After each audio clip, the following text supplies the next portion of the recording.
ਸੋਰਠ ਮਹਿਲਾ ਤੀਜਾ। ਘਰ ਪਹਿਲਾ ਤਿਹੀ ਗੁਣੀ ਤਿਰ ਭਵਨ ਵਿਆਪਿਆ ਭਾਈ। ਗੁਰਮੁਖ ਬੂਝ ਬੁਝਾਏ। ਰਾਮ ਨਾਮ ਲਗ ਛੁਟਿਐ ਭਾਈ। ਪੁੱਛੋ ਗਿਆਨੀਆਂ ਜਾਏ। ਤਿਹੀ ਗੁਣੀ ਤਿਰ ਭਵਨ ਵਿਆਪਿਆ ਭਾਈ। ਗੁਰਮੁਖ ਬੂਝ ਬੁਝਾਏ। ਰਾਮ ਨਾਮ ਲਗ ਛੁਟਿਐ ਭਾਈ। ਪੁੱਛੋ ਗਿਆਨੀਆਂ ਜਾਏ। ਮਨ ਰੇ ਤ੍ਰੈ ਗੁਣ ਛੋੜ ਚੌਥਾ ਚਿਤ ਲਾਏ। ਹਰ ਜੀਉ ਤੇਰਾ ਮਨ ਵਸੈ ਭਾਈ। ਸਦਾ ਹਰ ਕੇ ਗੁਣ ਗਾਏ। ਰਹਾਉ ਨਾਮੈ ਤੇ ਸਭ ਉਪਜੈ ਭਾਈ। ਨਾਏ ਵਿਸਰਿਐ ਮਰ ਜਾਏ। ਅਗਿਆਨੀ ਜਗਤ ਅੰਧ ਹੈ ਭਾਈ। ਸੂਤੇ ਗਏ ਮੁਹਾਏ। ਗੁਰਮੁਖ ਜਾਗੇ ਸੇ ਉਬਰੇ ਭਾਈ। ਭਵ ਜਲ ਪਾਰ ਉਤਾਰ। ਜਗ ਮਹਿ ਲਾਹਾ ਹਰ ਨਾਮ ਹੈ ਭਾਈ। ਹਿਰਦੈ ਰਖਿਆ ਉਰ ਧਾਰ। ਗੁਰ ਸ਼ਰਣਾਈ ਉਬਰੇ ਭਾਈ। ਰਾਮ ਨਾਮ ਲਿਵ ਲਾਏ। ਨਾਨਕ ਨਾਉ ਬੇੜਾ ਨਾਉ ਤੁਲਹੜਾ ਭਾਈ। ਜਿਤ ਲਗ ਪਾਰ ਜਨ ਪਾਏ। ਗੁਰ ਸ਼ਰਣਾਈ ਉਬਰੇ ਭਾਈ। ਰਾਮ ਨਾਮ ਲਿਵ ਲਾਏ। ਨਾਨਕ ਨਾਉ ਬੇੜਾ ਨਾਉ ਤੁਲਹੜਾ ਭਾਈ। ਜਿਤ ਲਗ ਪਾਰ ਜਨ ਪਾਏ। ਵਾਹਿਗੁਰੂ ਜੀ ਕਾ ਖਾਲਸਾ ਵਾਹਿਗੁਰੂ ਜੀ ਕੀ ਫਤਿਹ। ਸਤਿਗੁਰੂ ਪਾਤਸ਼ਾਹ ਸਾਹਿਬ ਜੀ ਦੇ ਪਾਵਨ ਦਰਬਾਰ ਦੀਆਂ ਹਾਜ਼ਰੀਆਂ ਭਰਦਿਆਂ ਗੁਰੂ ਪਾਤਸ਼ਾਹ ਸਾਹਿਬ ਜੀ ਦੇ ਆਪਣੇ ਹੀ ਨਿਜ ਪਾਵਨ ਸਰੂਪ ਸ਼ਬਦ ਨਾਲ ਚਿੱਤ ਲਾ ਕੇ ਜਦ ਆਪ ਸਾਵਧਾਨ ਤੇ ਇਕਾਗਰ ਚੀਤ ਹੋਏ ਜੁੜ ਮਿਲ ਬੈਠੇ ਹੋ, ਪਾਤਸ਼ਾਹ ਗੁਰਦੇਵ ਜੀ ਦੀਆਂ ਬੇਅੰਤ ਮਹਿਰਮਤਾਂ ਤੇ ਵਡਿਆਈਆਂ ਜੋ ਸਤ ਸੰਗਤ ਵਿੱਚ ਸਦਾ ਵਰਤਦੀਆਂ ਨੇ, ਆਪ ਉਹਨਾਂ ਦੇ ਸਾਂਝੀ ਤੇ ਧਾਰਨੀ ਹੋਏ ਹੋ। ਕਿਰਪਾਲਤਾ ਕਰਨਾ, ਆਪਣੇ ਨਿਰਮਲ ਹਿਰਦੇ ਚੋਂ ਅਰਦਾਸ ਕਰਨਾ ਜੋ ਗੁਰੂ ਪਾਤਸ਼ਾਹ ਸਾਹਿਬ ਜੀ ਰਹਿਮਤ ਕਰਨ। ਪਾਵਨ ਸ਼ਬਦ ਦੀ ਵਿਚਾਰ, ਬੋਲਣ ਦਾ ਤਾਣ ਅਤੇ ਵਿਚਾਰ ਦਾ ਪ੍ਰਵਾਹ ਬਖਸ਼ਣ। ਇੱਕ ਵਾਰ ਆਸੀਸ ਦਿੰਦਿਆਂ ਅੰਮ੍ਰਿਤ ਦ੍ਰਿਸ਼ਟੀ ਪਾ ਕੇ ਜਪਣਾ ਜੀ ਸਤਨਾਮ ਸ਼੍ਰੀ ਵਾਹਿ।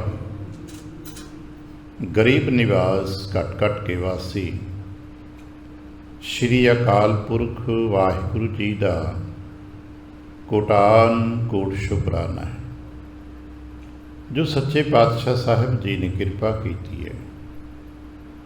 ਸੰਪੂਰਨ ਰਹਿਣ ਆਪਣੇ ਪਿਆਰ ਤੇ ਭਾਣੇ ਵਿੱਚ ਬਤੀਤ ਕਰਾਈ। ਅੰਮ੍ਰਿਤ ਵੇਲੇ ਦੀ ਜਾਗ ਬਖਸ਼ਿਸ਼ ਕੀਤੀ ਤੇ ਇਸ ਵਕਤ ਆਪਣੇ ਹੀ ਪਾਵਨ ਦਰਬਾਰ ਦੀ ਹਾਜ਼ਰੀ ਭਰਨ ਦਾ ਸੁਭਾਗ ਬਖਸ਼ਿਆ। ਹਰ ਰੋਜ਼ ਦੀ ਤਰ੍ਹਾਂ ਅੰਮ੍ਰਿਤ ਵੇਲੇ ਸਾਹਿਬ ਦਾ ਦਰ ਖੋਲ੍ਹਿਆ। ਸਾਡੇ ਵਾਸਤੇ ਬਖਸ਼ਿਸ਼ ਭਰੇ ਬਚਨ ਪ੍ਰਾਪਤ ਹੋਏ। ਮਹਾਰਾਜ ਨੇ ਅੱਜ ਅਗਲੇ ਪੜਾਵ ਦੀ ਸਾਨੂੰ ਬਖਸ਼ਿਸ਼ ਦਿੱਤੀ ਹੈ। ਸੁਖ ਸਹਿਜ ਆਨੰਦ ਸੂਖ ਪੂਰੇ ਗੁਰਦੀਨ। ਭਾਈ ਕਿਹਨਾਂ ਨੂੰ ਮਿਲੇਗਾ? ਜਿਹੜੇ ਲਗਾਤਾਰ ਰਸਨਾ ਕਰਕੇ ਵਾਹਿਗੁਰੂ ਜੀ ਦਾ ਨਾਮ ਜਪਣਗੇ। ਪਿਛਲੇ ਲਗਾਤਾਰ ਕਈ ਦਿਨ ਸਾਨੂੰ ਇੱਕ ਬਚਨ ਮਿਲਦਾ, ਰਸਨਾ ਗੁਣ ਗੋਪਾਲ ਨਿਤ ਗਾਇਣ।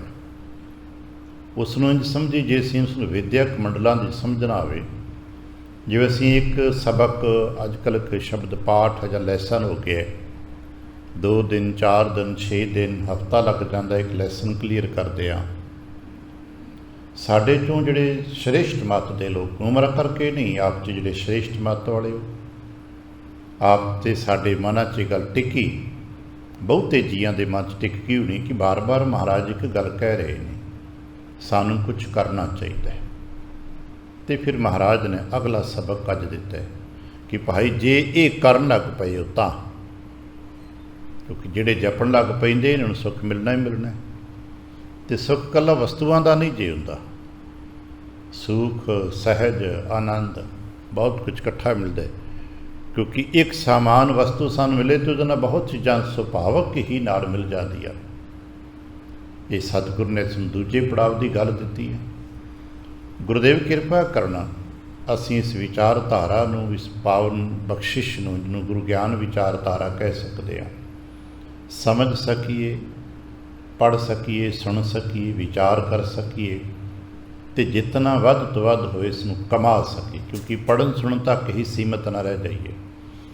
ਪੜ੍ਹਨ ਸੁਣਨ ਤੱਕ ਤੇ ਨਾਲ ਕੇਵਲ ਗਿਆਨ 'ਚ ਵਾਧਾ ਹੁੰਦਾ ਹੈ, ਅਤੇ ਗਿਆਨ 'ਚ ਹੋਇਆ ਵਾਧਾ ਤਰੱਕੀਆਂ ਉਨੀਆਂ ਨਹੀਂ ਦਿੰਦਾ, ਕਿਉਂਕਿ ਗਿਆਨ ਦੇ ਉੱਤੇ ਜੋ ਵਾਧਾ ਮਿਲਦਾ ਹੈ ਉਸ ਨੂੰ ਜੀਵਨ ਵਿੱਚ ਵਰਤਣ ਵਾਸਤੇ ਇੱਕ ਬਲ ਚਾਹੀਦਾ ਹੁੰਦਾ ਹੈ, ਅਤੇ ਉਹ ਬਲ ਜਪ ਦੇ ਸਦਕੇ, ਅਭਿਆਸ ਦੇ ਸਦਕੇ ਮਿਲਦਾ ਹੈ। ਗੁਰਦੇਵ ਕਿਰਪਾ ਕਰਨ ਕਿਤੇ ਪਹਿਲਾ ਸਬਕ ਭੁੱਲ ਨਾ ਜਾਏ। ਉਹ ਤਾਂ ਪਹਿਲਾ ਹੈ ਨਾ, ਉਹ ਹਮੇਸ਼ਾ ਯਾਦ ਰੱਖਣਾ, ਰਸਨਾ ਗੁਣ ਗੋਪਾਲ ਨਿਤ ਗਾਇਣ। ਅਤੇ ਫਿਰ ਇਹ ਸੁਖ ਸਹਿਜ ਆਨੰਦ ਮਿਲਦਾ ਹੈ। ਮਹਾਰਾਜ ਸਾਡੇ 'ਤੇ ਕਿਰਪਾ ਹੋਵੇ, ਇਹ ਸੁਖ ਸਹਿਜ ਆਨੰਦ ਸਾਨੂੰ ਵੀ ਮਿਲੇ। ਪਰ ਸਮਾਜ ਵਿੱਚ ਬਹੁਤਾ ਅਸੀਂ ਆਲੇ ਦੁਆਲੇ ਦੇਖਦੇ ਹਾਂ, ਜਦੋਂ ਅਸੀਂ ਗਿਆਨ ਦ੍ਰਿਸ਼ਟੀ ਦੇ ਨਾਲ ਆਪਣੇ ਘਰ ਪਰਿਵਾਰ ਸਮਾਜ ਨੂੰ ਦੇਖਦੇ ਹਾਂ, ਪਰ ਬਹੁਤੇ ਜੀਆਂ ਕੋਲ ਨਹੀਂ ਗਾ। ਸਮਾਨ ਬਹੁਤੇ ਜੀਆਂ ਕੋਲ ਬਹੁਤ ਹੈ। ਯਾਦ ਰੱਖਣਾ, ਅਸੀਂ ਸੋਚਦੇ ਹਾਂ ਕਿ ਸਮਾਨ ਦੇ ਵਿੱਚੋਂ ਸੁੱਖ ਮਿਲਦਾ ਹੈ, ਔਰ ਇਸੇ ਕਰਕੇ ਆਪਣੇ ਪਰਿਵਾਰਕ ਢਾਂਚੇ ਨੂੰ ਕਦੇ ਗੌਰ ਨਾ ਵੇਖਣਾ। ਅਸੀਂ ਬਾਜ਼ਾਰ 'ਚੋਂ ਸਾਮਾਨ ਖਰੀਦ ਕੇ ਘਰ ਭਰੀ ਜਾਂਦੇ ਹਾਂ। ਕਿਸੇ ਵੀ ਘਰ ਨੂੰ ਦੇਖਣਾ, ਸਦੀਆਂ ਪੁਰਾਣੇ ਜੋ ਘਰ ਨੇ ਅਤੇ ਅੱਜ ਦੇ ਜੋ ਘਰ ਨੇ, ਸਾਮਾਨ ਹੀ ਖਰੀਦ ਕੇ ਬਾਜ਼ਾਰ 'ਚੋਂ ਬਣਾ ਕੇ ਘਰ ਰੱਖਦਾ ਹੈ। ਜਿਨ੍ਹਾਂ ਪੁਰਾਣੀ ਸੱਭਿਅਤਾਵਾਂ ਨੂੰ ਪੜ੍ਹਿਆ ਹੈ, ਜਿਵੇਂ ਸਾਡੇ ਨਜ਼ਦੀਕੀ ਸੱਭਿਅਤਾਰੀ ਮੋਹਨਜੋਦਾਰੋ ਦੀ, ਉਹਨਾਂ ਦੇ ਘਰ ਵੀ ਸਾਮਾਨ ਭਰਿਆ ਪਿਆ। ਅਤੇ ਅੱਜ ਦੀ ਲੇਟੈਸਟ ਸੱਭਿਅਤਾ ਦੇ ਘਰ ਜਾ ਕੇ ਦੇਖੀਏ, ਅਸੀਂ ਕਹਿੰਦੇ ਯੂਰਪ ਸਾਡੇ ਤੋਂ ਬਹੁਤ ਅੱਗੇ ਹੈ, ਉਹਨਾਂ ਦੇ ਘਰ ਜਾ ਕੇ ਦੇਖੀਏ, ਉੱਥੇ 2 ਪੱਧਰ ਦੇ ਘਰ ਮਿਲਣਗੇ ਤੁਹਾਨੂੰ। ਇੱਕਨਾਂ ਦੇ ਘਰ ਬਹੁਤ ਸਾਮਾਨ ਹੈ, ਹਰ ਕੰਮ ਬਿਜਲੀ ਦਾ ਬਟਨ ਦੱਬਿਆ ਹੋ ਗਿਆ। ਉਹਨਾਂ ਨੇ ਤੇ ਘਰ ਪਲੇਟ ਚੁੱਕਣ ਵਾਸਤੇ ਰੋਬੋਟ ਰੱਖ ਲਏ, ਸਾਮਾਨ ਹੀ ਸਾਮਾਨ ਭਰ ਲਿਆ। ਪਰ ਦੂਜੇ ਪਾਸੇ ਫਿਰ ਉਹਨਾਂ ਵਿੱਚੋਂ ਉਹ ਲੋਕ ਵੀ ਨੇ ਜੋ ਸਭ ਕੁਝ ਛੱਡ ਕੇ ਆਪਣੇ ਹੱਥੀਂ ਕਰਨ 'ਤੇ ਵਾਪਸ ਮੁੜ ਰਹੇ ਨੇ, ਕਿਉਂਕਿ ਉਹਨਾਂ ਵੇਖ ਲਿਆ, ਜੋ ਪੰਜਾਬੀ 'ਚ ਕਿ ਪੱਥਰ ਚੱਟ ਕੇ ਵੇਖ ਲਿਆ उन्होंने सारा कुछ देख लिया भी सामान दे विचों नहीं जे मिलता। और ये सानू गुरु पातशाह साहब जी ने दसिया होया दिता होया। एक वचन है पाठ करते कदे आपने पढ़िया हो, सुख नाही बहुतै धन खाटै, सुख नाही पेखै निरत नाटै, सुख नाही बहु देश कमाए। असीं बहुत नाटक चेटक देखे, सुख नहीं, धन कमाया, सुख नहीं। फिर सुख कित्थों है? तिकण सर्ब सुखां, सारे सुख ने जप हर हर नाए, नाम दे सदके सुख ने। सुख ना नाम बिन, ते क्यों नहीं मिलता सानू नाम? नाम क्यों नहीं प्राप्त हो रहा? महाराज कहने लगे अज जो साडे नाल गल कीती तीसरे पातशाह धन गुरु अमरदास महाराज जी का पावन बचन घर पहले विच है। तिही गुणी तेरे भवन व्याप्या भाई, तिही गुणी मनते ने सारे विद्वान कि करता पुरख की रचना त्रै गुणों के अधीन है, जिन्होंने राजोगुण तमोगुण ते सतोगुण कहिंदे। राजगुण तमगुण सतगुण कही है, यह तेरी सब माया है। ते सारे संसार की जो रचना है इन्हां तिन्नां गुणों के सदके है। और इन्हां तिन्नां गुणों के प्रतीक ही वड्डे तीन देव ने, जिन्होंने एका माई जुगत व्याई तीन चेले किया गया है। लोग ब्रह्मा विष्णु महेश कहिंदे ने, अलग अलग नावां दे नाल भी कहिंदे होणगे, अलग अलग मुल्कां दे विच इन्हां दे अलग अलग तरीकिਆਂ ਦੇ नाम होणगे। ਉਹ ਇਹ नहीं कि इन्हां दे तरीके ने है सब थां ते, पर उन्हां दे नाम अलग अलग ने। किते रिज़क मिलदा है तो कोई नाम अलग होएगा, किते मौत मिलदी है तो नाम अलग होएगा, जन्म की प्रक्रिया का किते नाम अलग होएगा। पर ये तीन काम तो हर जगह ते ने ना। सारे संसार विच जन्म है, जीवन है तो मौत है। महाराज कहने लगे संसार दरअसल सुखी इस करके नहीं है, साढ़े को सामान दे संसार दे जियां को कमी नहीं है, ना समय की कमी है। कमी है तो अगर चेतनता की कमी है तो होश की, क्योंकि असीं सारे जी संसार के तिन्नां गुणां दे विच उलझ के रह गए हाँ। रजोगुणी हाँ, तमोगुणी हाँ, सतोगुणी हाँ। और साडी बहुती तादाद इसे विच है। सब तो निचले पद्धर का गुण हुंदा तमोगुण। जिथे असीं अपने घरां च वेखदे हैं, मैं करना जो आले दुआले समझना होवे ना, जिहड़ा व्यक्ति नहाउण धोण तो ही गुरेज करता है, गुस्ताखी माफी साडे केवल बड़ा नज़दीकी धी पुत्र भैन भरा भी हो सकता है। जिहड़ा मनुख सफाई पसंद नहीं है, जिसके अंदर किसी प्रकार का भी अगे वध के नहाउणा धोना बहना चेतना नहीं, बस नींद प्यारी है, सुता रहन दिओ। अक्सर जो टीन एज तो लैके जवानी का दरम्याना एक 5-7 सालों का दौर होंदा, तमोगुण प्रधान होंदा। रज के खालना, रज के सुते रहो, जिन्होंने होश ही नहीं कदों उठना की कोई मतलब नहीं। ठीक है, बचपन के कुछ साल गुजर जाने तो समझ आई, पर वडेरी उम्र च भी आके ही हालत है। समझ ली तमोगुण प्रधान है। तरक्की करने की कोई ख्वाहिश ही नहीं है, जिथे मिल गया बस ठीक है, बस वधिया जी रहे हैं ना, रोटी खाने मिल रही है ना, बस बहुत है। समाज में देखना बहुत सारे लोग इत्थे ही खड़े ने, समाजिक तरक्की करने की कोई ख्वाहिश नहीं, अध्यात्मिक तरक्की की कोई ख्वाहिश नहीं, उन्होंने धन कमाने की वो तो ख्वाहिश नहीं होती, बस ठीक है जी रहे, रोटी मिल रही है ना, बहुत है। ये तमोगुण प्रधान है। दूसरा व्यक्ति रोटी मिल रही है नहीं, होर चाहिए, होर चाहिए, होर चाहिए। वो परिवारक तौर पर, राजनीतिक तौर पर, धार्मिक तौर पर भी कोशिश करी जाता, नेता बनता है, आगू बनता है। वो व्यक्ति हर थां ते हथ पैर मारेगा, क्योंकि वो राजा बनना चाहता है। जिदे अंदर राजसी प्रवृत्ति है, वो रजोगुण ना प्रधान को कंट्रोल करना चाहता, घर दियां ते भी कंट्रोल करता है, गली मुहल्ले ते कंट्रोल करता है। हौली हौली वो पिंड शहर करदा करदा स्टेट देश तक तुरया जाता। राजनीतिक मंडल सारा रजोगुणी है।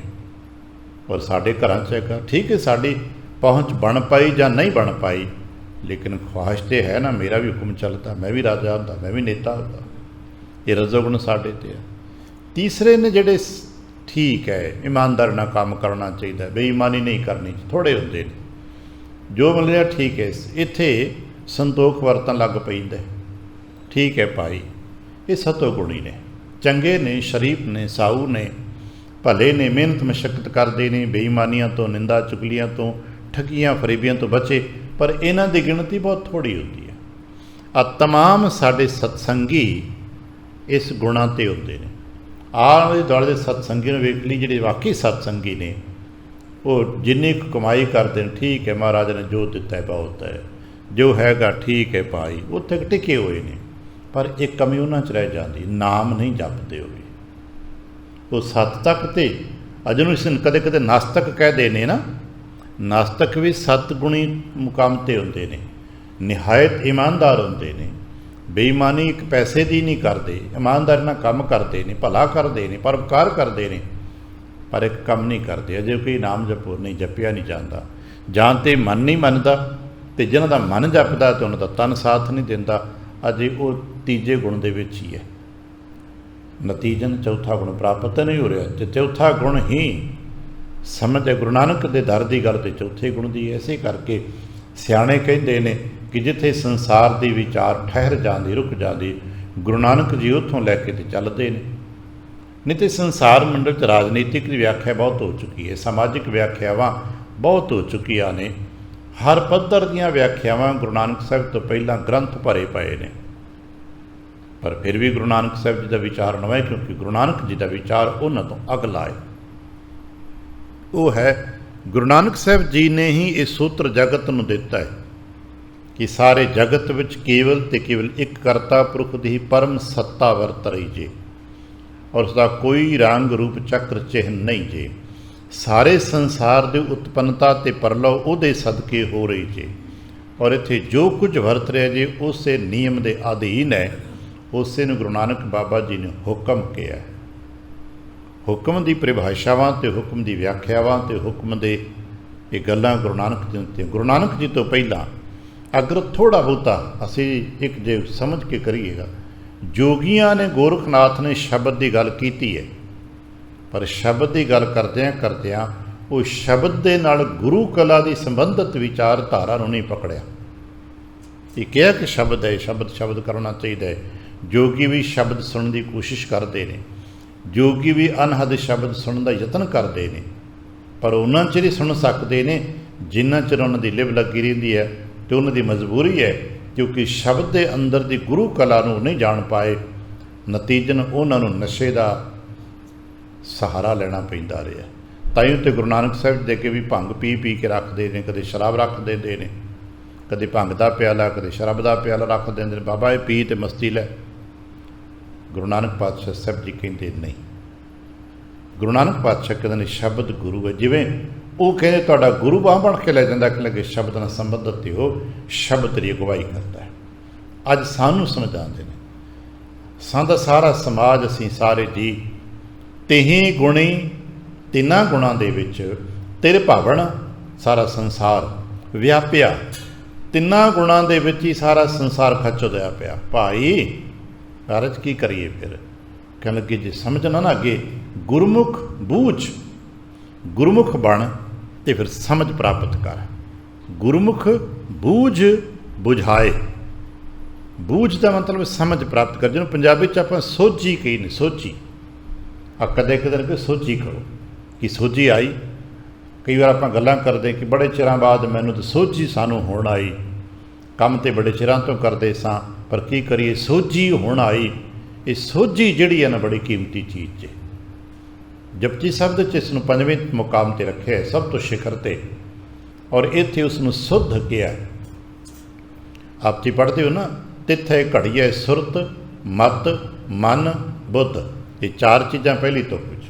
ਤਿੱਥੇ ਘੜੀਏ, ਹੁਣ ਜਿੱਥੇ ਵੀ ਆਪਾਂ ਬੈਠੇ ਹਾਂ ਸਤਸੰਗਤ ਦਾ ਮੁਕਾਮ ਜੋ ਗੁਰੂ ਕਾ ਹੈ, ਇੱਥੇ ਕੀ ਘੜਿਆ? ਸਾਡੇ ਸਰੀਰ ਨਹੀਂ ਬਦਲੇ ਜਾਂਦੇ, ਸਾਡੇ ਸਰੀਰਾਂ ਦੀ ਘਾੜਤ ਇੱਥੇ ਨਹੀਂ ਘੜੀ ਜਾਂਦੀ। ਜਿਵੇਂ ਕਿਤੇ ਐਕਸਰਸਾਈਜ਼ ਦੇ ਮੁਕਾਮ 'ਤੇ ਵਿਅਕਤੀਆਂ ਦੇ ਸਰੀਰ ਦੀ ਘਾੜਤ ਘੜੀ ਜਾਂਦੀ ਹੈ। ਜਿਮ ਬੱਚੇ ਜਾਂਦੇ ਨੇ, ਸਰੀਰ ਦੀ ਘਾੜਤ ਘੜਦੇ ਨੇ। ਵਿਦਿਆਲੇ 'ਚ ਜਾ ਕੇ ਕੇਵਲ ਮਨ ਦੀ ਘਾੜਤ ਘੜੀ ਜਾਂਦੀ, ਕੇਵਲ ਮਨ ਦੀ, ਬਾਕੀ ਰਹਿ ਜਾਂਦਾ ਹੈ। ਇਸੇ ਕਰਕੇ ਮਨ ਦੀ ਘਾੜਤ 'ਤੇ ਵਿਦਵਾਨ ਤਾਂ ਹੋ ਗਿਆ, ਪਰ ਚੋਰ ਨਾਲ ਬਣ ਜਾਂਦਾ, ਕਈ ਵਾਰੀ ਹੰਕਾਰੀ ਬਣ ਜਾਂਦਾ ਹੈ, ਲਾਲਚੀ ਬਣ ਜਾਂਦਾ ਹੈ, ਕਿਉਂਕਿ ਕੇਵਲ ਮਨ ਦੀ ਘਾੜਤ 'ਤੇ ਬੁੱਧੀਮੱਤਾ ਮਿਲ ਜਾਂਦੀ ਹੈ, ਬਾਕੀ ਸਭ ਕੁਝ ਰਹਿ ਜਾਂਦਾ ਹੈ। ਇੱਥੇ ਸੁਰਤ ਮਤ ਮਨ ਅਤੇ ਬੁੱਧ, ਇਹ ਚਾਰ ਚੀਜ਼ਾਂ ਸ਼ੁੱਧ ਹੁੰਦੀਆਂ ਨੇ।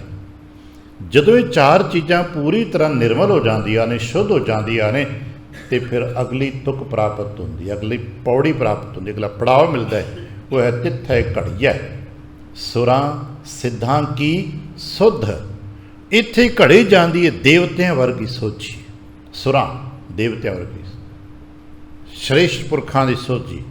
ਇੱਥੇ ਫਿਰ ਉਹ ਸਮਝ ਆਉਂਦੀ ਹੈ ਕਿ ਅਸੀਂ ਕੀ ਕਰਨਾ ਹੈ। ਉਹ ਸਮਝ ਆ ਜਾਂਦੀ ਹੈ ਕਿ ਸੁਰਤ ਦਾ ਕੰਮ ਕੀ ਹੈ, ਮਤ ਦਾ ਕੰਮ ਕੀ ਹੈ, ਮਨ ਦਾ ਕੰਮ ਕੀ ਹੈ, ਬੁੱਧ ਦਾ ਕੰਮ ਕੀ ਹੈ, ਇਹਨਾਂ ਦਾ ਕੀ ਕੀ ਸਰੂਪ ਹੈ, ਕਿਵੇਂ ਕਿਵੇਂ ਇਹਨਾਂ ਨੇ ਕੰਮ ਕਰਨਾ ਹੈ, ਅਤੇ ਮੈਂ ਕੀ ਕਰਦਾ ਪਿਆ। ਕਿਤੇ ਸਮਝ ਲਈ ਜੇ ਇੱਥੇ ਜਾ ਕੇ ਪਕੜ 'ਚ ਆ ਜਾਏ, ਆ ਸਰੀਰ ਜਿਹਨੂੰ ਆਪਾਂ ਮੈਂ ਕਹਿੰਦੇ ਹਾਂ, ਬੜੀ ਭੀੜ ਹੈ ਦੇ ਅੰਦਰ।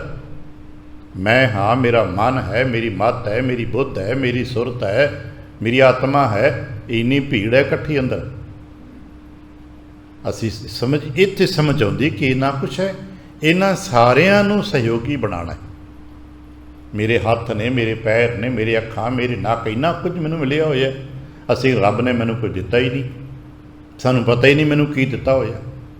ਇਹ ਸਮਝ ਆ ਜਾਂਦੀ, ਫਿਰ ਇਹਨਾਂ ਦੀ ਸਮਝ ਆਉਂਦੀ ਕਿ ਇਹਨਾਂ ਦੀ ਸਹੀ ਵਰਤੋਂ ਕੀ ਹੈ। ਫਿਰ ਕਿਤੇ ਜਾ ਕੇ ਨਸੂ ਦਾ ਪਾਠ ਕੀਤਾ ਜੇ, ਫਿਰ ਇਹ ਮਨ ਮੇਰਿਆ ਤੂੰ ਸਦਾ ਰਹੂ ਗੁਰੂ ਨਾਲ। ਇਹ ਦੋ ਤੁਕਾਂ ਹੀ ਸਮਝ ਆ ਜਾਣ ਤੇ ਫਿਰ ਅਨੰਸ ਦਾ ਪਾਠ ਕਰਨ ਦਾ ਮਜ਼ਾ ਆਉਂਦਾ ਹੈ। ਇਹ ਮਨ ਮੇਰਿਆ ਤੂੰ ਸਦਾ ਰਹੂ ਗੁਰੂ ਨਾਲ, ਇਹ ਨੇਤਰੋ ਮੇਰਿਓ, ਇਹ ਸ਼ਰਣੋ ਮੇਰਿਓ, ਸਾਚੇ ਸੁਣਨੇ ਨੂੰ ਪਠਾਏ। ਫਿਰ ਪਤਾ ਲੱਗਦਾ ਇਹ ਰਸਨਾ ਤੋਂ ਅੰਦਰ ਸਰਾਚ ਨਹੀਂ। ਫਿਰ ਪਤਾ ਲੱਗਦਾ, ਸਮਝ ਆਉਂਦੀ ਹੈ ਕਿ ਕਰਤਾ ਪੁਰਖ ਗੁਰੂ ਨਾਨਕ ਕਹਿਣਾ ਕੀ ਚਾਹ ਰਹੇ ਨੇ। ਸਾਨੂੰ ਇੱਥੇ ਪੂਜਾ ਪਾਠ ਲਈ ਨਹੀਂ ਸੱਦਿਆ ਕਿ ਆਓ ਜੀ ਹਾਂ ਅਸੀਂ ਦੀਵਾ ਜਗਾ ਲਓ, ਧੂਪ ਤੋਂ ਖਾ ਲਓ, ਪੂਜਾ ਕਰ ਲਓ, ਇਹਦੇ ਵਾਸਤੇ ਨਹੀਂ ਸੱਦਿਆ। ਨਾ ਸਾਨੂੰ ਇਹ ਜੀਵਨ ਮਿਲਿਆ ਕਿਸੇ ਨਾਰੇ ਜਕਾਰੇ ਲਾ ਕੇ ਹਾਂ ਲੰਘ ਗਏ, ਬੱਲੇ ਬੱਲੇ ਹੋ ਗਈ। ਸਾਨੂੰ ਬੰਦੇ ਬਣਾਉਣ ਲਈ ਸੱਦਿਆ। ਇੱਥੇ ਜੀਵਨ ਮਿਲੇ ਆ, ਬੰਦੇ ਬਣ ਸਕੀਏ। ਬੰਦੇ ਤੇ ਬੰਦਗੀ ਕਿੱਦਾਂ ਹੋਣਗੇ? ਬੰਦਗੀ ਅਖਤਿਆਰ, ਬੰਦਗੀ ਨੂੰ ਗ੍ਰਹਿਣ ਕਰੋ। ਅਤੇ ਸੰਸਾਰ ਕੀ ਕਰਦਾ? ਤ੍ਰੈ ਗੁਣਾਂ 'ਚ ਫਸਿਆ ਪਿਆ। ਮੈਂ ਰਾਜਾ ਬਣ ਜਾ, ਮੈਂ ਚੌਧਰੀ ਬਣ ਜਾ, ਮੈਂ ਸਿਕਦਾਰ ਬਣ ਜਾ, ਇੱਥੇ ਫਸੇ ਪਏ ਆ। ਅਸੀਂ ਇਹ ਤੋਂ ਅੱਗੇ ਟੱਪ ਨਹੀਂ ਪਾ ਰਹੇ। ਸਮਝ ਇਸ ਗੱਲ ਨੂੰ ਕਿਵੇਂ ਸਮਝ ਆਏਗੀ? ਬਾਬਾ ਕਹਿੰਦੇ ਗੁਰਮੁਖ ਬਣ। ਇਸ ਸਮਝ ਨੂੰ ਪ੍ਰਾਪਤ ਕਰਨ ਵਾਸਤੇ ਗੁਰਮੁਖ ਬਣਨਾ ਪੈਣਾ ਹੈ। ਜਿਵੇਂ ਦੁਨੀਆ ਦੀ ਵਿਦਿਆ ਨੂੰ ਪ੍ਰਾਪਤ ਕਰਨ ਵਾਸਤੇ ਵਿਦਿਆਰਥੀ ਬਣਨਾ ਪੈਂਦਾ, ਬਸ ਇੱਕੋ ਹੀ ਫਾਰਮੂਲਾ ਹੈ। ਬਹੁਤ ਜ਼ਿਆਦਾ ਵਿਆਖਿਆਵਾਂ ਨਹੀਂ ਕੀਆਂ। ਵਿਦਿਆ ਪ੍ਰਾਪਤ ਕਰਨ ਵਾਸਤੇ ਵਿਦਿਆਰਥੀ ਬਣਨਾ ਪੈਣਾ ਬਸ। ਠੀਕ ਹੈ, ਸਕੂਲਾਂ 'ਚ ਵਿਦਿਆਰਥੀ ਨੇ, ਜਿਹੜੇ ਧਰਮ ਖੇਤਰਾਂ 'ਚ ਬੈਠੇ, ਕੋਈ ਤਬਲਾ ਸਿਖਾ ਰਿਹਾ, ਕੋਈ ਵਾਜਾ ਸਿਖਾ ਰਿਹਾ, ਕੋਈ ਸੰਥਿਆ ਦੇ ਰਿਹਾ, ਬਾਅਦ 'ਚ ਕੀ ਕਹਿੰਦੇ ਨੇ? ਇਹ ਮੇਰੇ ਵਿਦਿਆਰਥੀ ਨੇ। ਬੇਸ਼ੱਕ ਇੱਥੇ ਸਕੂਲ ਦਾ ਸ਼ਬਦ ਨਹੀਂ ਵਰਤਿਆ ਜਾ ਰਿਹਾ, ਪਰ ਬਾਅਦ 'ਚ ਉਸਤਾਦ ਕੀ ਕਹਿੰਦਾ ਹੈ? ਇਹ ਮੇਰੇ ਵਿਦਿਆਰਥੀ ਨੇ, ਤਬਲਾ ਸਿੱਖਦੇ ਨੇ, ਇਹ ਮੇਰੇ ਵਿਦਿਆਰਥੀ ਨੇ, ਮੈਥੋਂ ਵਾਜਾ ਸਿੱਖਦੇ ਨੇ, ਮੇਰੇ ਵਿਦਿਆਰਥੀ ਨੇ, ਮੈਥੋਂ ਪਾਠ ਸਿੱਖਦੇ ਨੇ। ਚੇਤਾ ਰੱਖਣਾ, ਜੋ ਸਿੱਖਿਆ ਜਾ ਸਕਦਾ ਹੈ ਉਹ ਸਿਖਾਇਆ ਵੀ ਜਾ ਸਕਦਾ ਹੈ। ਪਾਠ ਕਰਨਾ ਇੱਕ ਸਿੱਖਣਾ ਇੱਕ ਕਲਾ ਹੈ, ਸਿਖਾਇਆ ਜਾ ਰਿਹਾ ਹੈ, ਤੁਹਾਂ ਸਿਖਾਇਆ ਜਾ ਰਿਹਾ, ਜ਼ੋਰ ਸ਼ੋਰ ਨਾਲ ਸਿਖਾਇਆ ਜਾ ਰਿਹਾ, ਸਿਖਾਇਆ ਜਾਣਾ ਚਾਹੀਦਾ ਹੈ, ਪਰ ਸਮਝ ਨਹੀਂ ਦਿੱਤੀ ਜਾ ਰਹੀ। ਸਮਝ ਕੇ ਪਾਠ ਕਰਨਾ ਨਹੀਂ ਦਿੱਤਾ ਜਾ ਰਿਹਾ, ਸਿਖਾਇਆ ਜਾ ਰਿਹਾ ਬਸ। ਅਤੇ ਸਿਖਾਉਣਾ ਤਮਾਮ ਰਟੰਤ ਕਲਾ 'ਤੇ ਖੜਾ ਹੁੰਦਾ। ਜੋ ਸਿੱਖਿਆ ਤਮਾਮ ਹੈ ਨਾ, ਉਹ ਰਟੰਤ ਕਲਾ 'ਤੇ ਖੜੇ ਨੇ। ਇੱਕ ਨੂੰ 4 ਵਾਰ 10 ਵਾਰ 20 ਵਾਰ ਕਰਾ, ਧਾਤ ਟਿਕ ਗਿਆ, ਪ੍ਰੈਕਟਿਸ ਹੋ ਗਈ, ਚੱਲ ਪਿਆ। ਖੈਰ, ਵਿਦਿਆਰਥੀ ਬਣਨਾ ਪੈਣਾ। ਗੁਰੂ ਦੀ ਸਿੱਖਿਆ ਪ੍ਰਾਪਤ ਕਰਨ ਵਾਸਤੇ ਵੀ ਵਿਦਿਆਰਥੀ ਬਣਨਾ ਪੈਣਾ। ਅਤੇ ਵਿਦਿਆਰਥੀ ਕਿੱਦਾਂ ਦਾ? ਇਸੇ ਕਰਕੇ ਸਿੱਖ ਕਿਹੋ ਜਿਹਾ ਹੋਣਾ ਚਾਹੀਦਾ। ਜਦੋਂ ਇਸ ਨੁਕਤੇ ਦੀ ਗੱਲ ਕਰਾਂਗੇ ਤਾਂ ਫਿਰ ਪਤਾ ਲੱਗਦਾ ਸਿੱਖ ਕੈਸਾ ਹੋਣਾ ਚਾਹੀਦਾ। ਅਤੇ ਕਹਿੰਦੇ ਫਿਰ ਸਿੱਖ ਲਹਿਣੇ ਵਰਗਾ ਹੋਣਾ ਚਾਹੀਦਾ। ਬਸ ਇੱਥੇ ਗੱਲ ਰੁਕ ਜਾਂਦੀ ਨਾ, ਸਿੱਖ ਲਹਿਣੇ ਵਰਗਾ ਹੋਣਾ ਚਾਹੀਦਾ।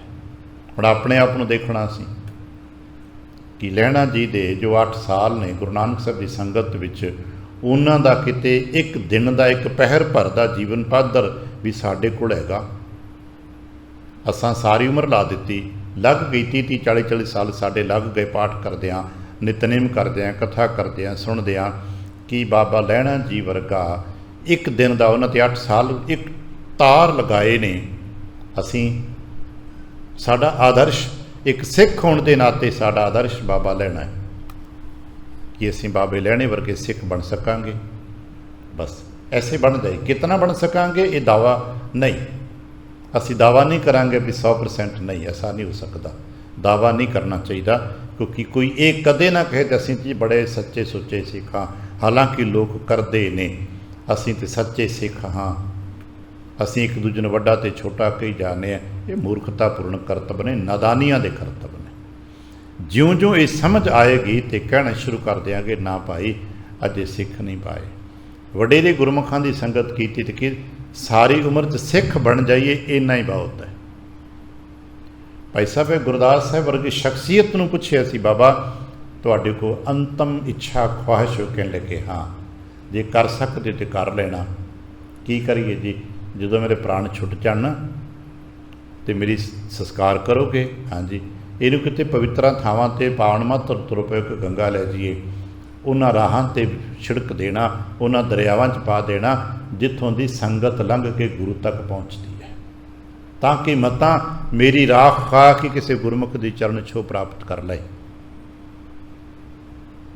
गुरुदेव कृपा करन, कहले गुरमुख बूझ बुझाए, गुरमुख बनना पैना है तो गुरमुख नूं ही ये समझ मिलती है। विद्यार्थी नूं विद्या की समझ मिलती है, गुरमुख नूं गुरु की दिती दात समझ मिलती है। तो गुरु की समझ किहड़ी है? नाम।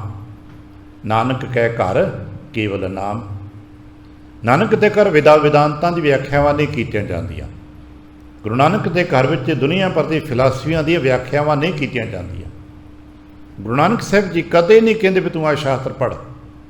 गुरु नानक जी मन निर्मल कर, निर्मल कर। इस नाम की समझ आ गई तो सारे शास्त्र अपने आप आ जाएंगे। और एक नहीं, नहीं समाजिक तौर पर पढ़, जो पढ़ना पढ़ सकता है। गुरुमुख बूझ बुझाए की मिलेगा? गुरुमुख बन गए, गुरमुखता की समझ आ गई, क्योंकि गुरमुखता एक लैवल है, ये व्याख्या नहीं हो सकती। जिवें असीं कही फलाना बच्चा विद्यार्थी है, की व्याख्या करोगे? सिखदा है। और उन्होंने ਜਿਹੜੇ समझदार ने जानते ने वो PhD करके उन्हें तद भी कहते नहीं जे तो विद्यार्थी हो, अज भी कापी खोल के बैठे होंगे ने, उम्र दराज ने, रिटायर हो गए ने, कई सैकड़े बंदे पढ़ा के PhD करा देते, फिर भी जिथे कितने मौका लगता कापी खोल के बैठते हैं कि सीखना है जी, तो कहानी सीख लेने। असीं देखते हैं सुकरात बड़ा वड्डा इस कोलों विद्यार्थी गुरमुख है, मरण वास्ते दुनियावी तरीके दे नाल जहर देने की तैयारियां हो गई ने कि पहर भर का समा बाकी रह गया है। तो भीड़ देखी जो तमाशा देखण आई, कोई सरकारी हुक्म दे नाल सदे गया, देखो मौत का तमाशा, लोग मजबूर सन बैठे ने। भीड़ च वेख्या एक बंदा पछाणिया, जेलर नूं कहण लगा वो सामने जो बंदा बैठा है इलाके का मन्निया परमन्निया संगीतकार है, तेन पता है? कहण लगा जेलर कहण लगा हाँ मैनूं पता है, ये सरकारी हुक्म दे बंदे आए नहीं सारे, तेरी मौत का तमाशा देखण आए ने। कि अच्छा इदा कर, जे संभव हो सकता तो मेरी मुलाकात करवा दे तेन। कहने लगा की करना है? वो तो बेचारा मजबूर होकर आप सरकारी हुक्म च आके बैठा है, रोंदा पिया है।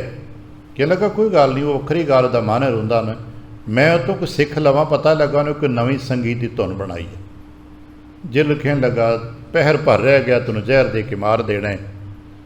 सुकरात कहने लगा पहर भर थोड़ा समा होंदा है, साढ़े हिसाब नाल 3 घंटे बहुत समा है। 3 घंटे मैं सिख संगीत की धुन सुख लाँगा ना, 2-4 सुरां सिख ही लवांगा ना। हुण उहदा ख्याल कितना गहरा है, पर असीं किते, असीं तो छड्ड बैठे बस। हुण की हो गया, बस साडी सीखण की उम्र लंघ गई आ, साढ़े 40 साल तो उपर पहुँचते अपने आप ही हार मान जाने। साडी तो सीखण की उम्र लंघ गई जी, हुण नहीं सिखिया जाता, हुण नहीं बदलिया जाता। कौन कहता नहीं बदलिया जाता? आ जिन्हां नूं पढ़ रहे हैं, बाबा अमरदास 62 साल की उम्र दे विच इस घर पहली बार मत्था टेके बतौरे सिख, बतौरे कुड़म कई बार मिले होणगे, वो कुड़म मिले ने, पर बतौर सिख 62 साल की उम्र दे विच मत्था टेके है, जिथे संसार अज का संदर्भिक संसार की कहता है तुसीं रिटायर हो गए हो, तुसीं रिटायर हो जाते हो। हुण तुहाडे सगों नवां अध्याय खुल जाता है, तुसीं रिटायर हो गए हो, चंगी गल है, हुण तुहानूं सीखण नूं कुछ होर मिलेगा, कुछ नवां सीखो। पर असीं कित्थे काम कर पाए? गुरमुख बूझ बुझाए, ते केवल बूझ के अपने तक ही मत रख, बुझा भी समझ रख, क्योंकि समझ ही दान है, समझ ज्ञान। की समझ लेना है, इत्थों मिलेगा की? कह लगे राम नाम लग छुटिए भाई। गुरमुख नूं जो समझ आनी है, ये तो है नहीं कितने कोई होर मात्रावां की समझ आ जाएगी गुरमुख नूं, वो तो पहले बथेरे विद्वान ने। ਐਸੇ ਤੇ ਵੇਖਿਆ ਨਾ ਪੰਡਤ ਬੇਣੀ ਵਰਗੇ ਮਾਤਰਾਵਾਂ ਦੇ ਵਿਆਕਰਣ ਦੇ ਤੇ ਧੁਰੰਧਰ ਵਿਦਵਾਨ ਸਨ। 9 ਊਠ ਪੋਥੀਆਂ ਦੇ ਲੱਦ ਕੇ ਚੱਲਦੇ ਸਨ, ਸਾਰੇ ਚਾਰੇ ਵੇਦ ਸ਼ਾਸਤਰ ਯਾਦ ਸਨ। ਫਿਰ ਵੀ ਉਹਨੂੰ ਸਮਝ ਆਈ, ਤੇ ਸਮਝ ਕੀ ਆਈ? ਸਮਝ ਆ ਕਿ ਰਾਮ ਨਾਮ ਲੱਗ ਛੁੱਟੀਏ ਭਾਈ। ਸਮਝ ਇਹ ਔੜੀਆਂ ਗੁਰਮੁਖ ਨੂੰ ਇਹ ਸਮਝ ਆ ਜਾਂਦੀ ਹੈ ਕਿ ਪਰਮਾਤਮਾ ਵਾਹਿਗੁਰੂ ਜੀ ਦੇ ਨਾਮ ਤੋਂ ਬਿਨਾਂ ਛੁਟਕਾਰਾ ਨਹੀਂ ਜੇ। ਸੁਖ ਨਾ ਨਾਮ ਬਿਨ, ਇਹ ਨਿੱਕੀ ਜੀ ਗੱਲ ਸਮਝ ਆ ਜਾਂਦੀ ਹੈ ਗੁਰਮੁਖ ਦੇ। ਗਿਆਨੀਆਂ ਦੇ, ਜੋ ਸਾਡੇ ਵਰਗੇ ਕਿਤਾਬਚੀ ਗਿਆਨੀ ਨੇ, ਉਹਨਾਂ ਦੀ ਸਾਰੀ ਉਮਰ ਇਹ ਛੋਟੀ ਜੀ ਗੱਲ ਸਮਝ ਵਿੱਚ ਨਹੀਂ ਆਉਂਦੀ ਕਿ ਸੁਖ ਨਾ ਨਾਮ ਬਿਨ। ਤਕਰਦ 2-3 ਹੀ ਨਹੀਂ ਨਾ, ਆ ਦੁਨੀਆ ਭਰ ਦੇ ਰਾਜਨੀਤਿਕ ਤੇ ਧਨਾਢਾਂ ਦੀ ਗੱਲ ਸਮਝ ਨਹੀਂ ਆਉਂਦੀ। ਸੁਖ ਨਾ ਨਾਮ ਬਿਨ, ਕਿ ਨਾਮ ਤੋਂ ਬਿਨਾਂ ਸੁਖ ਨਹੀਂ ਜੇ। ਅਸੀਂ ਸੁਖ ਲੱਭਦੇ ਸਮਾਨ ਵਿੱਚੋਂ, ਸਮਾਨ ਵਿੱਚੋਂ ਸੁਖ ਨਹੀਂ ਜੇ। ਸਮਾਨ ਵਿੱਚ ਸਹੂਲਤਾਂ ਹੁੰਦੀਆਂ ਨੇ। ਜੇ ਸਮਾਨ ਵਿੱਚੋਂ ਹੀ ਸੁੱਖ ਮਿਲ ਜਾਂਦਾ ਹੁੰਦਾ ਤੇ ਸਾਮਾਨ ਖਰੀਦ ਕੇ ਲੋਕ ਇੱਥੇ ਅਰਦਾਸ ਕਰਨ ਲਈ ਨਾ ਆਉਂਦੇ। ਆਪਾਂ ਵੇਖਿਆ ਆਪਣੇ ਘਰਾਂ 'ਚ, ਵਡੇਰੇ ਗੁਰਸਿੱਖ ਪਰਿਵਾਰਾਂ 'ਚ ਇਹ ਰਿਵਾਇਤ ਹੈ, ਜਦੋਂ ਵੀ ਕੋਈ ਨਵਾਂ ਵਸਤੂ ਖਰੀਦਦਾ ਹੈ ਤੇ ਅਰਦਾਸ ਕਰਾਉਂਦੇ ਉਹਨੂੰ ਕੀ ਕਹਿੰਦੇ? ਭਾਈ ਅਰਦਾਸ। ਤੇ ਅਰਦਾਸ ਵਿੱਚ ਇੱਕ ਸ਼ਬਦ ਵਰਤਿਆ ਜਾਂਦਾ ਹੈ। ਮੰਨ ਲਓ ਕਿਸੇ ਨੇ ਘਰ ਲਿਆ, ਕਿਸੇ ਕਾਰ ਲਈ, ਸਾਈਕਲ ਲਿਆ, ਅਰਦਾਸੀ ਸ਼ਬਦ ਕੀ? ਮਹਾਰਾਜ ਸੁਹੰਡਣਾ ਹੋਵੇ। ਮਹਾਰਾਜ ਇਹ ਜੋ ਸਾਮਾਨ ਆਪਨੇ ਦਿੱਤਾ ਹੈ ਸੁਹੰਡਣਾ ਵੀ ਹੋਵੇ, ਕਿਤੇ ਐਸਾ ਨਾ ਹੋ, ਕਿਉਂਕਿ ਇਹੀ ਸਾਮਾਨ ਜਿਸ ਵਿੱਚੋਂ ਸੁਵਿਧਾ ਮਿਲਦੀ ਹੈ ਵਿੱਚੋਂ ਦੁਵਿਧਾ ਵੀ ਮਿਲਦੀ ਹੈ। ਉਸੇ ਸਾਮਾਨ ਵਿੱਚੋਂ ਦੁੱਖ ਵੀ ਤੇ ਮਿਲਦਾ ਹੈ, ਉਸੇ ਸਾਮਾਨ ਵਿੱਚੋਂ। ਕਿਉਂਕਿ ਜਿਤਨਾ ਸਾਮਾਨ ਜ਼ਿਆਦਾ ਤੇ ਵੱਡਾ ਹੁੰਦਾ ਹੈ ਨਾ, ਉਤਨਾ ਹੀ ਉਹਦਾ ਦੁੱਖ ਤੇ ਪਰੇਸ਼ਾਨੀ ਵੀ ਵੱਡੀ ਹੁੰਦੀ ਹੈ, ਉਨਾ ਹੀ ਵੱਡਾ ਹੁੰਦਾ ਹੈ। ਇਸ ਕਰਕੇ ਸਾਮਾਨ 'ਚੋਂ ਸੁੱਖ ਮਿਲਦਾ ਹੈ। ਸੁਹੰਡਣਾ ਮੰਗਦੇ ਹਾਂ ਤੇ ਸੁਹੰਡਣੇ ਦੀ ਅਰਦਾਸ ਕਰਦੇ ਹਾਂ। ਗੁਰਮੁਖ ਨੂੰ ਸਮਝ ਆ ਗਈ, ਰਾਮ ਨਾਮ ਲਗ ਛੂਟੀਐ ਭਾਈ। ਕਹਿਣ ਲੱਗੇ ਨਹੀਂ ਸਮਝ ਪਏ, ਜਾ ਦੁਬਾਰਾ ਚੱਲ, ਪੁੱਛੋ ਗਿਆਨੀਆਂ ਜਾਏ। ਗੁਰਮੁਖ ਨੂੰ ਤੇ ਸਮਝ ਆ ਜਾਂਦੀ ਹੈ, ਹੁਣ ਮੇਰੇ ਵਰਗੇ ਨੂੰ ਸਮਝ ਨਹੀਂ ਆਈ ਤੇ ਮਾਰੇ ਲੱਗੇ ਜਾ ਫਿਰ ਗਿਆਨੀਆਂ ਕੋਲ ਜਾ, ਫਿਰ ਪੁੱਛ ਲਾ ਭਾਈ। ਜਿਵੇਂ ਕਿ ਬੜਾ ਪਿਆਰਾ ਅੱਗੇ ਜਾ ਕੇ ਬਚਨ ਮਿਲਦਾ ਨਾ, ਗੁਰੂ ਸਾਹਿਬ ਕਹਿ ਰਹੇ ਨੇ ਵੀ ਜੇ ਮੇਰੇ ਗੱਲ ਤੇ ਭਰੋਸਾ ਨਹੀਂ ਜੇ ਤੁਹਾਨੂੰ ਆ ਰਿਹਾ ਤੇ ਜਾਓ ਪੁੱਛੋ ਸਿਆਣੇ ਨੂੰ, ਪੁੱਛੋ ਸੰਤਾਂ ਜਾਏ, ਸੰਤਾਂ ਨੂੰ ਪੁੱਛ ਲਓ, ਗਿਆਨੀਆਂ ਨੂੰ ਪੁੱਛ ਲਓ, ਪੰਡਤਾਂ ਨੂੰ ਪੁੱਛ ਲਓ, ਸਾਰੇ ਪੁੱਛ ਲਓ, ਸਾਰੇ ਪੁੱਛ ਲਓ। ਸਿਮਰਤ ਵੇਦ ਪੁਰਾਣ ਪੁਕਾਰਨ ਪੋਥੀਆਂ, ਜਿਹਨੂੰ ਮਰਜ਼ੀ ਪੁੱਛ ਲਓ, ਸਭ ਕੋਈ ਗੱਲ ਕਹਿਣਗੇ, ਸੁਖ ਨਾ ਨਾਮ ਬਿਨ। ਪੁੱਛੋ ਗਿਆਨੀਆਂ ਜਾਏ। ਮਹਾਰਾਜ ਕੀ ਕਰਾਂ ਹੁਣ? ਗਿਆਨੀ ਕੀ ਕਹਿਣਗੇ? ਸਭ ਤੋਂ ਵੱਡਾ ਗਿਆਨੀ ਗੁਰੂ ਹੈ, ਕਿਉਂਕਿ ਗਿਆਨ ਦਾ ਦਾਤਾ ਗੁਰੂ ਹੈ। ਜੇ ਗਿਆਨੀਆਂ ਦੀ ਤਲਾਸ਼ ਕਰਾਂਗੇ, ਅਸੀਂ ਤੁਸੀਂ ਤੇ ਜਿਹਨੇ ਮੇਰੇ ਵਰਗੇ ਕੱਪੜੇ ਪਾਏ ਉਹਨੂੰ ਗਿਆਨੀ ਕਹਿੰਦੇ, ਜੋ ਪਾਠ ਕਰਨ ਤੁਰ ਪਿਆ ਉਹਨੂੰ ਗਿਆਨੀ ਕਹਿੰਦੇ ਹੋ। ਪਰ ਗਿਆਨੀ ਤੇ ਉਹ ਨਾ ਜਿਹਦੇ ਅੰਦਰੋਂ ਗਿਆਨ ਪ੍ਰਗਟ ਹੋ ਗਿਆ। ਅਸੀਂ ਤੇ ਕਲੈਕਸ਼ਨ ਕੀਤੀ ਹੁੰਦੀ ਹੈ। ਗਿਆਨੀ ਕੀ ਕਹਿੰਦਾ ਹੈ? ਮਨ ਰੇ ਤ੍ਰੈ ਗੁਣ ਛੋੜ। ਇਹ ਗਿਆਨੀ ਦੀ ਆਵਾਜ਼ ਹੈ, ਇਹ ਗੁਰੂ ਦੀ ਆਵਾਜ਼, ਕਿਉਂਕਿ ਸਭ ਤੋਂ ਵੱਡਾ ਗਿਆਨੀ ਗੁਰੂ ਹੈ। ਤੇ ਗੁਰੂ ਕਹਿੰਦੇ ਨੇ, ਫਿਰ ਪੁੱਛਣ ਗਿਆ ਤੇ ਉਹਨੇ ਆਖਿਆ ਵੀ ਮਨ ਰੇ ਤ੍ਰੈ ਗੁਣ ਛੋੜ। ਜੇ ਤੂੰ ਸੁੱਖ ਲੈਣਾ ਹੈ ਨਾ, ਗੁਰਮੁਖ ਵਾਲੀ ਸਮਝ ਰੱਖਣੀ ਹੈ ਨਾ, ਤੇ ਫਿਰ ਆ ਤ੍ਰੈ ਗੁਣਾਂ ਦੀ ਪਕੜ ਛੱਡ। ਤ੍ਰੈ ਗੁਣ ਕਿਹੜੇ? ਰਜਗੁਣ, ਤਮਗੁਣ, ਸਤਗੁਣ। ਉਹ ਭਾਈ ਤੂੰ ਲੋਭ, ਇਹਨਾਂ ਦੇ ਵਿੱਚ ਹੀ ਲੋਭ ਲਾਲਚ ਸਭ ਕੁਛ ਨੇ ਤਿੰਨਾਂ ਗੁਣਾਂ 'ਚ ਹੀ ਹੁੰਦਾ। ਸਤੋਗੁਣ 'ਚ ਧਾਰਮਿਕ ਬਣਨ ਦੀ ਪ੍ਰਵਰਤੀ ਹੁੰਦੀ, ਮੈਂ ਬੜਾ ਵੱਡਾ ਧਾਰਮਿਕ ਬਣ ਜਾਵਾਂ ਜੀ, ਮੈਂ ਬੜਾ ਵੱਡਾ ਸੱਚਾ ਸੁੱਚਾ ਸਿੱਖ ਬਣ ਜਾਵਾਂ ਜੀ, ਮੈਂ ਦਿਖਾਵਾਂ, ਮੈਨੂੰ ਲੋਕ ਜਾਣਨ। ਯਾਦ ਰੱਖਣਾ, ਅਸਾਂ ਦਿਖਾ ਕੇ ਕਿਸੇ ਤੋਂ ਕੀ ਲੈਣਾ ਹੈ? ਪਰ ਸਾਡਾ ਤੇ ਸਮਾਜਿਕ ਢਾਂਚਾ ਖੜਾ ਹੀ ਇੱਥੇ ਹੈ, ਅਸੀਂ ਦਿਖਾਵਣਾ ਹੁੰਦਾ ਹੈ। ਆ ਦੁਨੀਆ ਭਰ ਦੇ ਧਰਮ ਦੇ ਨਾਂ 'ਤੇ ਕੀਤੇ ਹੋਏ ਆਡੰਬਰ, ਭਾਵੇਂ ਲੀੜਿਆਂ ਕੱਪੜਿਆਂ ਕਰਕੇ ਨੇ, ਭਾਵੇਂ ਕਿਸੇ ਹੋਰ ਕਾਰਨਾਂ ਕਾਰਕਾਂ ਕਰਕੇ ਨੇ, ਇਹ ਸਭ ਲੋਕਾਂ ਨੂੰ ਇੱਕ ਦੂਜੇ ਨੂੰ ਦਿਖਾਉਣ ਲਈ ਕੀਤੇ ਜਾਂਦੇ ਨੇ। ਗੁਰੂਦੇਵ ਨੂੰ ਇਹਨਾਂ ਦੀ ਕੋਈ ਜ਼ਰੂਰਤ ਨਹੀਂ ਜੇ। ਗੁਰੂਦੇਵ ਨੂੰ ਸਾਡੇ ਕੀਤੇ ਧਾਰਮਿਕ ਆਡੰਬਰਾਂ ਦੀ ਕੋਈ ਪਕੜ ਨਹੀਂ, ਕੋਈ ਜ਼ਰੂਰਤ ਨਹੀਂ। ਗੁਰੂਦੇਵ ਨੂੰ ਤੇ ਸਾਡੇ ਨਿਰਮਲ ਹਿਰਦੇ ਦੀ ਜ਼ਰੂਰਤ ਹੈ। ਪਾਤਸ਼ਾਹ ਦਸ਼ਮੇਸ਼ ਜੀ ਦਾ ਇੱਕ ਬਚਨ ਬੜਾ ਪਿਆਰਾ ਹੈ। ਹੁਣ ਅੱਜ ਹੋਲਾ ਮਹੱਲਾ ਮਨਾਇਆ ਜਾ ਰਿਹਾ ਹੈ ਦਸ਼ਮੇਸ਼ ਦੀਆਂ ਗੱਲਾਂ। ਤੇ ਦਸ਼ਮੇਸ਼ ਸਾਹਿਬ ਦੇ ਹਜ਼ੂਰ ਇੱਕ ਫਕੀਰ ਨੇ ਦਸ਼ਮੇਸ਼ ਦੀ ਕਿਆਰੀ 'ਚੋਂ ਹੀ ਫੁੱਲ ਚੋਰੀ ਪੁੱਟ ਕੇ ਲਿਆ ਕੇ ਮੱਥਾ ਟੇਕ ਦਿੱਤਾ।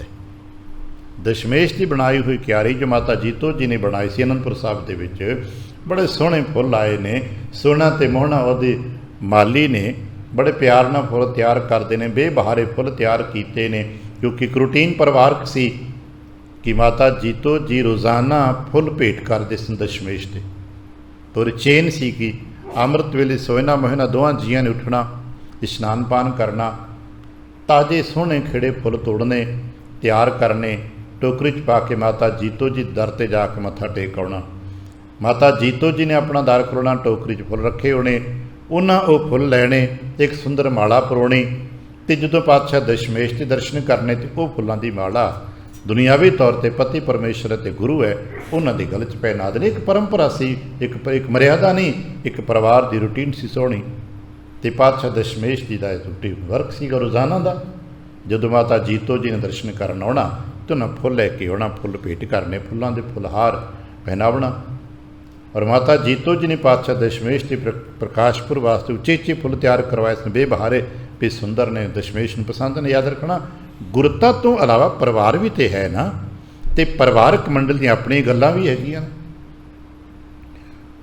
वो सुंदर फुੱਲ ने तैयार हो गए ने, वो अद तोड़ के प्रकाशपुर वाले दिन सतगुरु के भेंट जाने ने। तो फकीर ने आके राती तोड़ लए, तोड़ के चोरी कर ले, सवेरे सोए ना में ना फुੱਲ तोड़न दोवें जी गए। देखा वो क्यारी उजड़ी हुई है, वो बेसुरत हो गए ने। वो एक वक्री कहानी है कि वो बेसुरत हो गए, उन्हों की तलाश माता जीतो जी उत्थे पहुँच गए। माता जीतो जी समय ते मत्था टेकन नहीं मिले तो दशमेश जी उत्थे पहुँच गए। इंज सारे ही उस फुੱਲਾਂ की वाड़ी इकट्ठे हो गए, जिन्होंने असीं परिवारक मंडल कहने आ। चलो दशमेश ने तो बख्शिश देती उस उन्होंने मोह नाल भी तुहाडी सेवा प्रवान होगी, तुहाडा तो कोई दोष नहीं ना, तुसीं मेहनत करके तैयार फुੱਲ कीते सन। कोई चोर लै गया तो 100 वारी लै गया।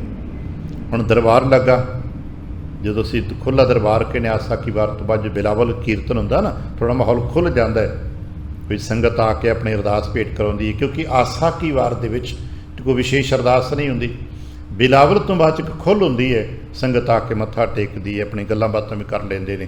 कुछ समा कीर्तन, कुछ समा गुरु साहिब जी नाल गलबात हुंदी। उदों वेखिआ कि फकीर मत्था टेकण आ रहा है, तो उही फुੱਲ जो दशमेश की अपनी माता जीतो जी की क्यारी विचों तोड़े गए, चोरी करके लैके आके मत्था टेकता। सतगुरु दरबार ये तो नहीं कहा भी तुसीं चोरी कीती जे, चोर जे। हस के कहन लगे फकीर, खाली हत्थां दे फुੱਲਾਂ ਦੀ की लोड़ सी। कहन लगा नहीं नहीं जी, महात्मा को गुरुआं को जाना खाली हत्थ नहीं चंगा लगता। सतगुरु ने कहा तो कुछ नहीं, कहन लगे जे आउणे सी ना तो हत्थ खाली होवन जां ना होवन, मैनूं दिल खाली नहीं चाहिए। हत्थ खाली हुण कोई गल नहीं, किसी को नहीं सरिया, कोई गल नहीं। इत्थे कोई अज तक आपां जितनी उम्रां हो गई, वडेरे तो वडेरे बजुर्ग आ बैठे हो, सानू अज तक गुरु संगत विच किसी वडेरे ने यह शर्त तो नहीं लाई ना कि तू फलाणे दिन मत्था टेकण जाना, मस्या संग्रांदपुर प्रकाशपुर कोई गुरुपुरब है तो घट्टो घट इन्नी भेटा मत्था टेकी। ऐसा अज तक असीं अपने वड्डिआं तो कदे नहीं सुनिया ना कि भाई घट्टो घट इन्नी भेटा मत्था टेकियो, ऐसा नहीं सुनिया। जो सरदा उगराई करन भी प्यारे गुरुपुरबां ते घरां च आउंदे ने, ते कदे ये ठीक है समाज जिथे जान पहचान गहरी मित्रता उत्थे तुसीं पाबंदियां लगा सकदे हो एक दूजे ते, वो लेकिन वो मित्रता दे पੱਧਰ ते हुंदा, जान पहचान सर्कल विच हुंदा है। धार्मिक तौर पर तुसीं नहीं कह सकते भी इन्नी दे, उत्थे कोई गल जो सरदा जे, जो पुजदा जे वो दे दिओ, तो भावें कोई लख दे तो भावें कोई कख दे देवे। पर जिन्ना सरदा बनता जो किस तरह गुल पा दे, इसी करके पढ़दा रखे है, कोई पा दे की पावे, लख पावे कख पावे। बचन साडे वास्ते है ना, भावनी भगत पाए कौਡੀਏ गुर भाग राख है कि प्यार दे नाल भावना दे नाल कौਡੀ दा अगला अद्धा हिस्सा भी रख देवे तो बहुत है। प्रेम दे नाल हिरदा खाली ना होवे ना बहुत है।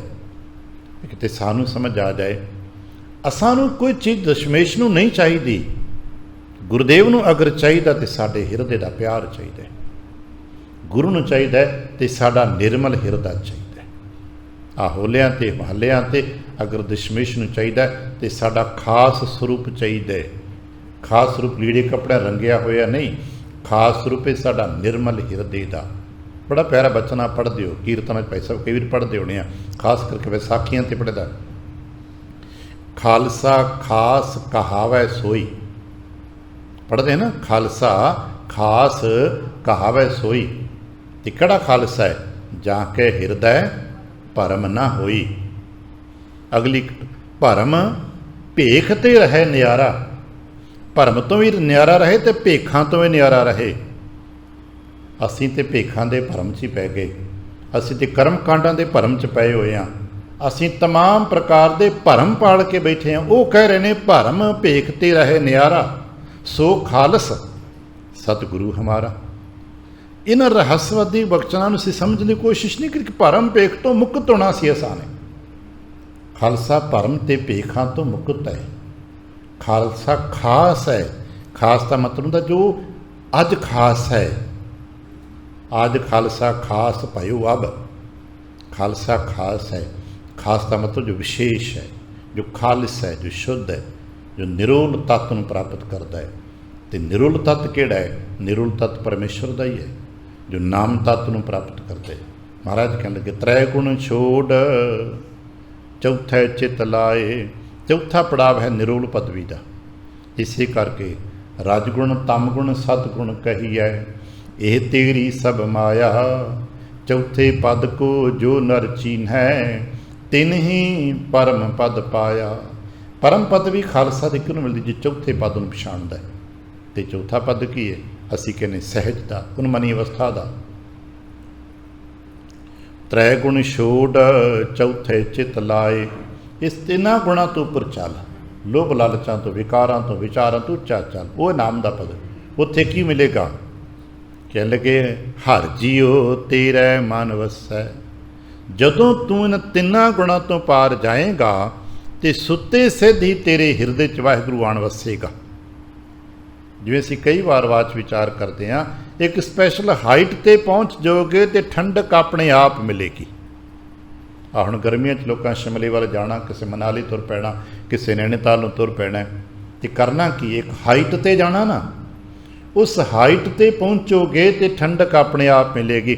ਭਾਵੇਂ ਸ਼ਿਮਲੇ 'ਤੇ ਹਾਈਟ ਹੋ ਜਾਏ, ਤੇ ਭਾਵੇਂ ਮਸੂਰੀ ਹੋਵੇ, ਤੇ ਭਾਵੇਂ ਨੈਣੀਤਾਲ ਹੋਵੇ, ਤੇ ਭਾਵੇਂ ਦੁਨੀਆ ਦਾ ਕੋਈ ਹੋਰ ਪਹਾੜ ਹੋਵੇ, ਉਹ ਇੱਕ ਖਾਸ ਹਾਈਟ ਹੈ। ਓਨੇ ਮੀਟਰ ਸਮੁੰਦਰ ਦੀ ਤਹਿ ਤੋਂ ਓਨੇ ਉੱਚੇ ਚਲੇ ਜਾਓਗੇ ਤੇ ਠੰਡਕ ਆਪਣੇ ਆਪ ਮਿਲਣੀ ਸ਼ੁਰੂ ਹੋ ਜਾਏਗੀ। ਉਤੋਂ ਥੱਲੇ ਗਰਮੀ ਗਰਮੀ ਗਰਮੀ ਗਰਮੀ ਹੈ। ਉਨੀ ਹਾਈਟ 'ਤੇ ਜਾਣਾ ਪੈਣਾ। ਉਨੀ ਹਾਈਟ 'ਤੇ ਜਾਵਾਂਗੇ ਤੇ ਠੰਡਕ ਹੈ। ਇਸੇ ਤਰ੍ਹਾਂ ਚੌਥੇ ਪੜਾਵ 'ਤੇ ਜਾਵਾਂਗੇ ਤੇ ਨਾਮ ਮਿਲੇਗਾ। ਤੋਂ ਪਹਿਲਾਂ ਨਾਮ ਨਹੀਂ ਹੈ। ਇਸ ਤੋਂ ਪਹਿਲਾਂ ਨਾਮ ਦੀ ਚਰਚਾ ਹੈ, ਨਾਮ ਦੀ ਵਿਆਖਿਆ ਹੈ, ਨਾਮ ਦੀ ਜਾਣਕਾਰੀ ਹੈ, ਬਹੁਤ ਕੁਝ ਹੋਵੇਗਾ, ਪਰ ਨਾਮ ਉੱਥੇ ਮਿਲੇਗਾ। ਜਿਵੇਂ ਅਸੀਂ ਕਹੀਏ ਇੱਕ ਛੱਤ, ਦੋ ਛੱਤ, ਤਿੰਨ ਛੱਤ, ਚੌਥੀ ਛੱਤ। ਚੌਥੀ ਛੱਤ 'ਤੇ ਜਾਓਗੇ ਤਾਂ ਚੌਥੀ ਛੱਤ ਦਾ ਨਜ਼ਾਰਾ ਹੈ। 10ਵੀਂ 15ਵੀਂ ਛੱਤ 'ਤੇ ਚਲੇ ਜਾਓ। ਅੱਜ ਨਾ 40 40 45 ਮੰਜ਼ਿਲਾਂ ਉੱਚੀਆਂ ਦੇਖੀਆਂ ਨੇ। ਬਿਲਕੁਲ ਟਾਪ ਫਲੋਰ 'ਤੇ ਜਾ ਕੇ ਖਲੋ ਕੇ ਹੇਠਾਂ ਦੇਖੀਏ ਤੇ ਸ਼ਹਿਰ ਦੇਖਣ ਦਾ ਨਜ਼ਾਰਾ ਹੀ ਅਲੱਗ ਹੋ ਜਾਂਦਾ ਹੈ। ਤੇ ਪਹਿਲੇ ਗਰਾਊਂਡ 'ਤੇ ਖਲੋ ਕੇ ਦੇਖਤੇ ਗਲੀ ਦਾ ਦੂਜਾ ਕਿਨਾਰਾ ਨਹੀਂ ਨਜ਼ਰ ਆਉਂਦਾ। ਕਹਿਣ ਲੱਗੇ ਹਰ ਜੀਉ ਤੇਰੇ ਮਨ ਵਸੈ ਭਾਈ। ਇੱਥੇ ਪਹੁੰਚਣ ਵਾਸਤੇ ਜੁਗਤ ਕੀ ਬਾਬਾ? ਕਹਿਣ ਲੱਗੇ ਸਦਾ ਹਰ ਕੇ ਗੁਣ ਗਾਏ। ਇੱਕੋ ਤਰੀਕਾ ਹੈ, ਸਦਾ ਹਰ ਕੇ ਗੁਣ ਗਾਏ। ਗੁਰਦੇਵ ਕਿਰਪਾ ਕਰਨ। ਸਦਾ ਹਰ ਕੇ ਗੁਣ ਗਾਏ ਕਿਵੇਂ ਗਾਉਣੇ ਨੇ? ਰਸਨਾ ਗੁਣ ਗੋਪਾਲ ਨਿਧ ਗਾਇਣ। ਸਾਨੂੰ ਪਿਛਲੇ ਦਿਨਾਂ ਤੋਂ ਲਗਾਤਾਰ ਬਚਨ ਮਿਲੇ।